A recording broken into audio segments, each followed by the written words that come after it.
Owen, when you learned you won the Special Teams Player of the Week, what did that mean to you? It meant a lot. I heard about it in one of my classes, and I just started smiling. I couldn't stop smiling. But at the end of the day, we have next week to think about, and I need to keep my eyes on Navy more than anything. What's it like mentally when you're in such a close game like that, and you obviously know that you can't get too far away on the sideline because you're probably going to be, called on multiple times to either stay in a game or maybe win it? 100%. That's always in my mind.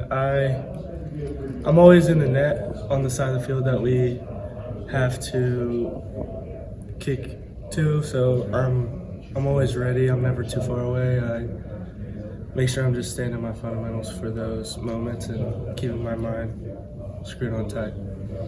You seem to be getting better as the year goes on. Talk about your confidence level with almost a whole season here under your belt.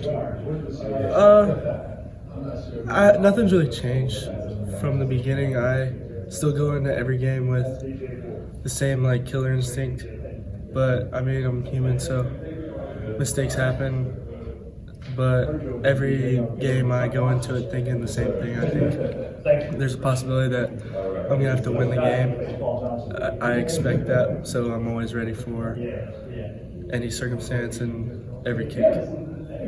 You were talking about having to make kicks with the game on the line, and as it turned out, you made a kick with the game on the line in overtime. What was going through your head for that extra point?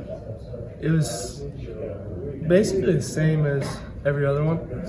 I did my regular routine. Fist bump John. He's one of the best holders I've ever seen in my life.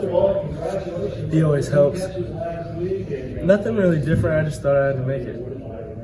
When you saw they were going for two after that from the sideline, what's going through your mind when they're not trusting their kicker? They decided to go for two and roll the dice. I wasn't really thinking about that. He obviously, he made a kick to get them to overtime, so congrats to him. I was just hoping our defense could come up with the stop and we could go bowling. Is the biggest key for you repeating that same routine no matter what the situation is? Yeah, routine, mindset, and keeping it consistent is the biggest thing for me, I think, in my position. Because if you waver for that or get complacent, then mistakes start happening more often than they should. We saw a lot of the other players slipping on the field. Was it any different for you with your plant leg on their turf? 100%. That's a good question.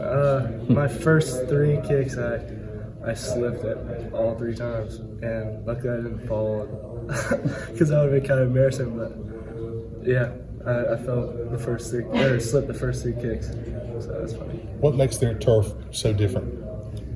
It's just not as squishy. The thing that was good for me, though, is my high school field was basically the same exact turf, so I was used to it.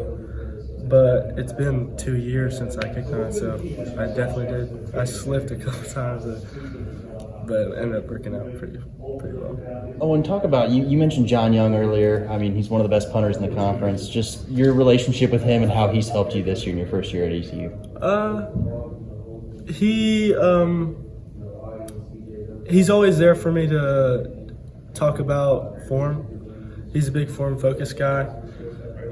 With his punting as well, he's like a mechanic. He does the same thing every time. There's some people who don't do the same motion every time, and they adjust to certain different circumstances in whatever they're feeling, and those people are really good too. But he tries to do the same motion every single time, and that's what makes him good, is he can replicate.